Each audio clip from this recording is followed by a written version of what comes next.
कपड़े धोने वाली बहू। शादी के पहले से ही विभा को कपड़े धोने का बड़ा शौक था। कभी नल के नीचे तो कभी तालाब के पास। अरे मेरी नीली वाली लुंगी नहीं दिख रही है।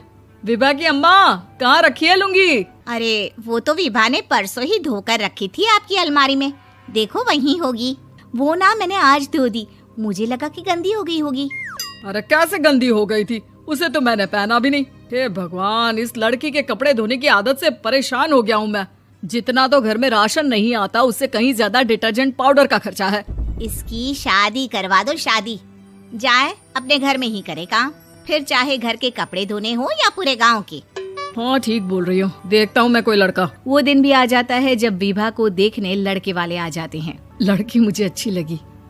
होने वाली सास कहती है, बेटी अगर कुछ पूछना है तो पूछ लो। वैसे तो हमारी लड़की बहुत ही शर्मीली है, जो बोल दो वो मान लेती है, इसे क्या पूछना होगा। अरे कैसी बात कर रही हो माँ, मुझे इन लोगों के घर रहना है, सवाल तो कई है। हाँ हाँ बेटा, पूछ लो ना, क्या पूछना है। आप लोगों के घर कपड़े कौन धोता है? सास का मुंह बन जाता है। देखो, अगर तुम ये कहना चाहती हो कि तुम्हें कपड़े धोने नहीं आते तो सुन लो, कपड़े मैं ही धोती हूँ, लेकिन तुम्हारे आ जाने के बाद मैं रुमाल तक नहीं धोऊंगी। अरे चुप रहना भाग्यवान, बहू बेचारी घर आई नहीं, उसे डराना शुरू कर दिया। वो क्या है ना बिटिया, अभी तक तो ये कल्लू की माँ ही धोती थी, लेकिन अब तुम्हारे पापा तो दहेज में वॉशिंग मशीन देंगे ही। तभी विभा की माँ बोल पड़ती है, सवाल भी पूछा तो क्या। वैसे भाई साहब, मशीन की तो फिर भी कपड़े धोने की कैपेसिटी होती है। मतलब जो बिटिया दे रहे हैं ना विभा, इसे कपड़े धोने का बहुत शौक है। ये आप लोगों के क्या, आस पड़ोस गांव मोहल्ले सबके कपड़े धो दे और उफ तक ना करे। बाहर देखा नहीं आपने कितने कपड़े सूख रहे हैं? सब हमारी बिटिया ने ही तो धोए हैं। बस भी करो ना माँ, शर्म आ रही इतनी तारीफ सुनकर। और तो और एक दाग निकाल कर दिखाओ तो मान जाओ। हाँ अच्छा, माफ करना बेटा, मैंने गलत समझा। हमें तो रिश्ता बहुत पसंद है। और ऐसे जुड़ जाता है रिश्ता कपड़े धोने का शौक रखने वाली विभा का। उसकी शादी हो जाती है कोयला फैक्ट्री में काम करने वाले कल्लू के साथ। शादी के बाद अचानक विभा चिल्लाती हुई सास के पास आती है। सासू माँ, अरे सासू माँ कहाँ है आप? ये तो धोखा है, धोखा दिया आप लोगों ने मुझे। इसे ससुर के चक्कर के बारे में पता चल गया। अरे तो उसमें तुझे क्यों धोखा मिला है? अरे नल में पानी नहीं आता, कपड़े कैसे कब धुलेंगे? अच्छा, तू पानी नहीं आ रहा उसकी बात कर रही है। तो आपने क्या सोचा? कुछ नहीं। अच्छा, तेरी माँ ने कहा था कि कपड़े धोने का शौक है तुझे, याद आया मुझे। शौक बोलकर कपड़े धोने वाले मेरे जुनून को कम ना आके सासू माँ, कपड़ा धोना मेरा गुरूर है। तभी पति भी वहाँ आ जाता है। अभी मैंने इसे सनी देओल की फिल्म दिखाई है, उसी के डायलॉग मार रही है माँ। अच्छा सुन, साफ साफ बता रही हूँ, पानी सुबह 4 से 6 और शाम को 10 से 12 आता है, समझी? विभा टाइमिंग सुनकर हैरान हो जाती है। ये क्या भूतों का मोहल्ला है?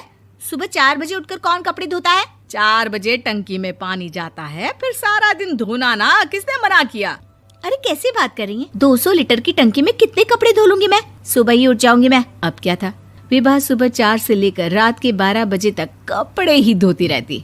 एक रोज सास पड़ोस से निकलकर कहीं जा रही होती है कि साथ वाली कहती है, हाँ कल्लू की माँ, जरा ये बताओ कि 2 साड़ी है, 2 ब्लाउज और एक पेटीकोट और एक नाड़े वाला लंबा कच्छा।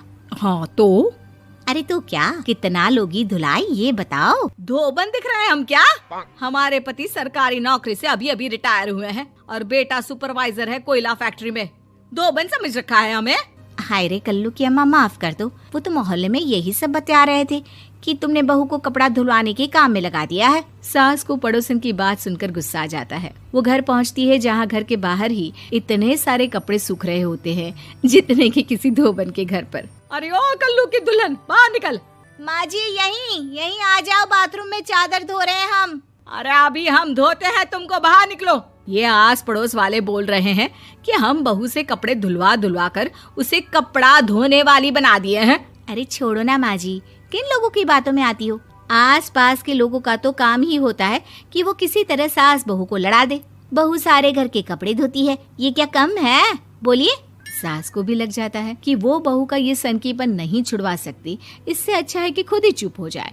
एक रोज सास और बहू मंदिर जाते हैं, जहाँ सास की साड़ी वहाँ खड़ी भीख मांगने वाली से मिलती है। माँ जी क्या बात है, आपकी साड़ी उस भिखारन से कितनी मिल रही है ना? हाँ हाँ, देखो तो दोनों की साड़ी मिल रही है। क्या बात है कल्लू की अम्मा, तुम खुद को तो अफसर की बीवी बताती हो और ऐसी सिंपल सी प्लेन साड़ी पहनकर घूमती हो। सिंपल और प्लेन नहीं है ये साड़ी। तो क्या सोने के धागे से फूल बने हैं?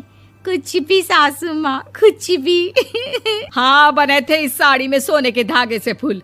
मेरे पति लेकर आए थे मद्रास से स्पेशली मेरे लिए 10,000 की।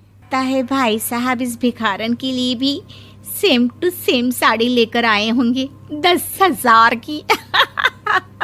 सास उस वक्त कुछ नहीं कहती, लेकिन बहू के साथ घर आती है और अलमारी से एल्बम निकाल कर लाती है। ये साड़ी देख रही है, ये वही साड़ी है जिसे मैंने अभी पहना था। इस साड़ी में ये जो चमकदार फूल दिख रहे हैं ना, ये सोने के धागों से काढ़े गए हैं। लेकिन तू लोकल वॉशिंग मशीन ब्रश से घिस घिस कर सारे फूलों को निकाल कर साड़ी प्लेन कर दी।